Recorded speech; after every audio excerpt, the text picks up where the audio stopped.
watch. The empire's on the run. Alex Jones and the GCN Radio Network.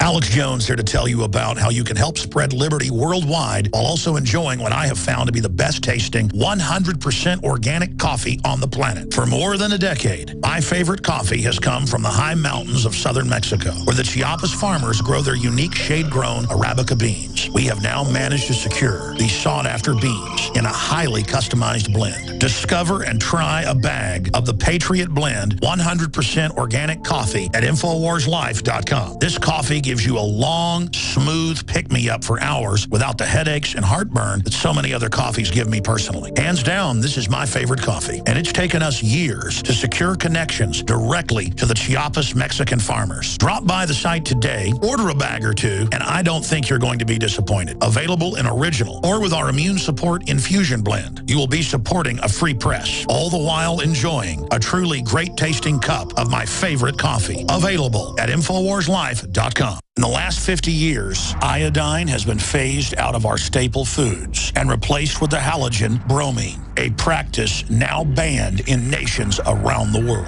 Guess what else is in the halogen family? Fluoride. Ladies and gentlemen, Alex Jones here. In 1924, the federal government did the right thing and encouraged salt producers to add iodine. It's the good halogen on the periodic table, and the results are on record. Reports documented a 15-point IQ increase in areas that had previously been deficient in iodine. Bottom line, iodine is important. Unbound, clean, in a glycerin base. Nascent iodine was the answer for myself and my family. You will find Survival Shield Nascent Iodine exclusively at InfoWarsLife.com. InfoWars Life Survival Shield Nascent Iodine isn't just for emergencies. I take it every day. That's InfoWarsLife.com or call toll-free 888-253-3139. The globalists have controlled the mainstream media for a long time, but now they're expanding and making the weaponization even more vicious and deceptive. All the major networks are state-run. We are partnering this year with the NFL. The NFL has become a political weapon against the Second Amendment and pushes Obamacare. MSNBC tells us that our children belong to the state. We have to break through our kind of private idea that kids belong to their parents or kids belong to their families and recognize that kids belong to whole communities. It is more important than ever to realize that we are not the alternative media. We are the true media. The establishment dinosaur press is dying. We are in an information war, and we are losing that war. Join us at InfoWarsNews.com and PrisonPlanet.tv. Members can share their memberships with up to 11 people. By subscribing, you will literally be buying war bonds in the info war to expand our operation in the face of the tyrants. Join us at PrisonPlanet.tv.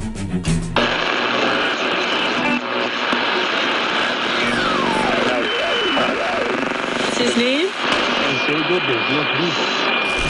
In the councils of government, we must guard against the acquisition of unwarranted influence, whether sought or unsought, by the military-industrial complex. I hereby declare this to be an unlawful assembly. I order all those assembled to immediately disperse. It's a military mission in North St. Louis. Heavily armored vehicles are rolling into town. And don't be alarmed if you see those over the next 7 days rolling through your neighborhood. If you see military helicopters flying low over Minneapolis, do not be alarmed. Guns will be taken. No one will be able to be armed. We will take all weapons. Mr. and Mrs. America, turn them all in. Just really brainwash people into thinking about guns in a vastly different way. Enough. Enough. Enough. Enough. The Department of Homeland Security is apparently on a huge ammo buying spree. It comes out to like 1.6 billion rounds of ammunition. And as KSLA News 12 Jeff Farrell discovered, the clergy would help the government with potentially their biggest problem. Us. So part of it is we have to break through our kind of private idea that kids belong to their parents or kids belong to their families and recognize that kids belong to whole communities. If you got a business, that you didn't build that. Somebody else made that happen. Mercury-containing vaccines may help, not harm kids, according to 2 new studies in the journal Pediatrics. Black Hawk choppers soaring through the night sky, but this is only a drill. Heavily armed officers in Watertown search for the suspect, house to house.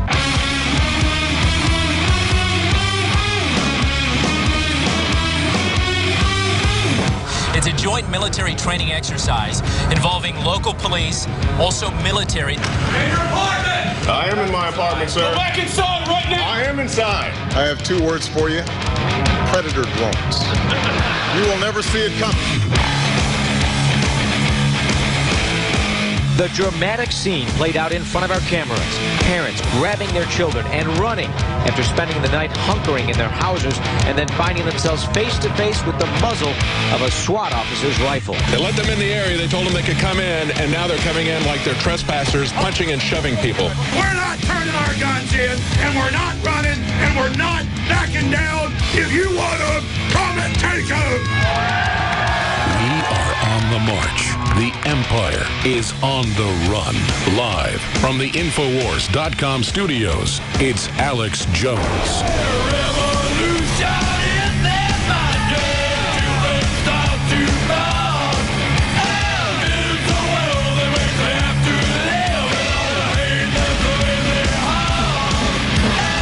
The potential for the disastrous rise of misplaced power exists and will persist. This is the heart of 1776.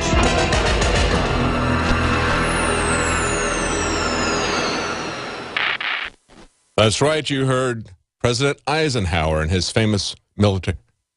You just heard President Eisenhower in his famous military-industrial complex speech, and he was talking about the potential for misplaced power to arise, and that's exactly what happened.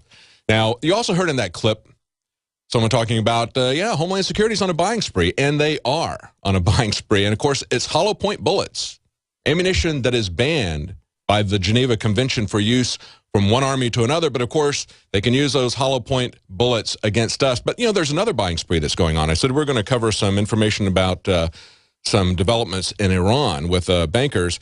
Listen to this. This was an article that went up today on InfoWars, and it's from Washington's blog. Bankers are behind the wars. Now, they quote on this Nomi Prinz, and to give you an idea of her qualifications, we just had her on the show yesterday. Alex Jones interviewed her yesterday. She is a former managing director of Goldman Sachs. She was the head of international analytics at Bear Stearns in London. She knows the history of banking. She understands what's going on. And she says that she's done a lot of research. She says, throughout the century that I examined, which began with the panic of 1907, the banking panic of 1907, she said what she found in looking at the archives of each president is that through many events and periods, particular banks were in constant contact with the White House, and not just about financial and economic issues, she said, but also about aspects of World War I or World War II or the Cold War. She points out that Morgan Bank funded 75% of the financing for the Allied forces during World War I, and of course was very heavily involved in Wilson, who pushed us into that war. She talks about World War II, when Eisenhower became president in the Cold War. She says what bankers did then was they opened up hubs in areas like Cuba, in areas like Beirut and Lebanon, where the U.S. also wanted to gain a stronghold in their Cold War fight against the Soviet Union.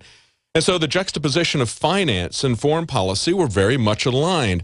And then she also points out about the Bush family and their connections in World War II. The Guardian's obtained confirmation from a newly discovered files in the U.S. National Archives that a firm of which Prescott Bush was director was involved in the with financial architects of Nazism. Of course, that's Brown Brothers Harriman, the father of George H.W. Bush, the father of George II, and the great-grandfather of George II, and the great-grandfather of George III, George P. Bush, who's now running for office here in Texas. So we see that happened. We also know that German bankers set up Lenin and the Communist Revolution. So I thought it was very interesting. Read this history. It's a very long article up on InfoWars. It's from Washington's blog. Bankers are behind the war, behind the wars. So I saw this story from the New York Times that came out yesterday, and it says, Iran gets an unlikely visitor, an American plane, but no one seems to know why. Now, this is witnessed by a New York Times reporter who was in the capital of Iran, Tehran. On Tuesday morning, Iran had an unlikely visitor, a plane owned by the Bank of Utah, a community bank in Ogden that has 13 branches throughout the state. Bearing a small American flag on its tail, the aircraft was parked in a highly visible section of the airport in Tehran. Now, this is the New York Times. You can believe them. A lot of people would discount it. Snopes would discount it if we reported this, but this is the New York Times, and I do believe this. Frankly, I do believe it. And a lot of the people who would normally push back on this, they probably won't, hopefully. Now, listen to some of the other things that are interesting about this. That plane is held in a trust by a bank in Utah. One of the executives at the bank said, we have no idea why the plane was at the airport. Now, the New York Times asked the Treasury Department's Office of Foreign Assets Control, who is enforcing sanctions against Iran, what was an American plane doing there, a plane that belongs to an American bank? They declined comment. They then asked the Iranian officials. They also declined comment. Because you see, if an American plane is going to go to Iran when it's under sanctions, it would have to have prior approval from the U.S. government. Now, it gets very interesting because they follow this trail. They can't get anybody to say what it's doing there, but we know what has historically happened. We know that bankers are behind the wars. It's just one more evidence of that, and it brings up a question as to what's going to change now in Iran. Who knows? But we also know what's going on here in America. We know that there is graft and corruption that is behind this Agenda 21 type movement that we see developing in Nevada. We see that it's being spun by people as they were trespassers. They didn't own the property. They never said they owned the property. They owned grazing rights. They owned water rights. They were not trespassing. We just had a court decision from another federal judge last summer, similar case with a rancher, similar rights. They tried to get him on trespass charges. It was thrown out by a federal appeals court. This federal judge last summer said he was ashamed of the federal courts, of the federal actions that the bureaucracies took. It's exactly what is happening here. People need to understand that property rights are fundamental to our civil rights, and they're able to divide people based on left and right alliances who don't really understand that. But I wanted to play where this is really headed. Now it's escalated even more. The beginning of the week, you just had some of the media, led by Glenn Beck, trying to hang the label of sovereign citizen on the Bundy family. And that was never what he was saying. Glenn Beck and the people that work for him know very well, or at least they certainly should know by now, that when you call somebody a sovereign citizen, if you ask somebody, as they did, are you a member of the sovereign citizen movement? Because that's what I hear you saying. When they do that, they are labeling him as a domestic terrorist. And Harry Reid has picked up that narrative. Listen to what he said yesterday. So these people who hold themselves out to be patriots are not. They're nothing more than domestic terrorists. And I think that we are a country that people should follow the law. And what went up in Mesquite is not very good. I repeat, what went on up there is domestic tourism. Okay, domestic terrorism, not tourism. Yeah, he repeated that a couple of times just to make sure that you get that. Just like Glenn Beck early in the week kept repeating the sovereign citizen label. You hang that on somebody, they have been training for years with law enforcement that anybody they label as a sovereign citizen is someone who is an immediate threat to law enforcement. That's what was the dangerous game that he was playing earlier this week, Glenn Beck. Now we see Harry Reid picking up the narrative and calling everybody there domestic terrorists. Let's take some of your calls here. We got Paul in New Jersey. You wanted to talk about the attack on farms. Go ahead. Yeah, well, we've been taken over a long time ago, 100-year anniversary last year of the banker takeover. That's right. That's right. And we are essentially communists and don't know it. Yep. Yeah, I agree. The income tax, you got, it's unbelievable. But Paul, are you a farmer? Huh? Are you a farmer, Paul? No, I'm a farmer in the city. Okay. But farmer in spirit. Good. Yeah, well, but see, what happened is the income tax is actually unlawful according to, anybody with an occupation, doctor, lawyer, Indian chief, are not liable for that tax. But they entrap you. Once you sign that 1040 form under penalty of perjury, you are accepting the tax. Yeah, we had an interesting story here that I led off with at the beginning of the first hour where Donald Rumsfeld said this week, the day before everybody filed their returns on the 15th, he said on the 14th, he said, every year I send my taxes to the IRS and I enclose a letter saying I have no idea whether or not this is true or not. So evidently he signs because they would come back and make it. Maybe they don't make Donald Rumsfeld sign his tax forms because, most of these guys, they don't pay taxes either. But He said that they're known unknowns, that he doesn't really know. It's too complicated. He can't decide about that. This is a guy who's supposed to be pretty smart. He was Secretary of Defense twice. He's both the youngest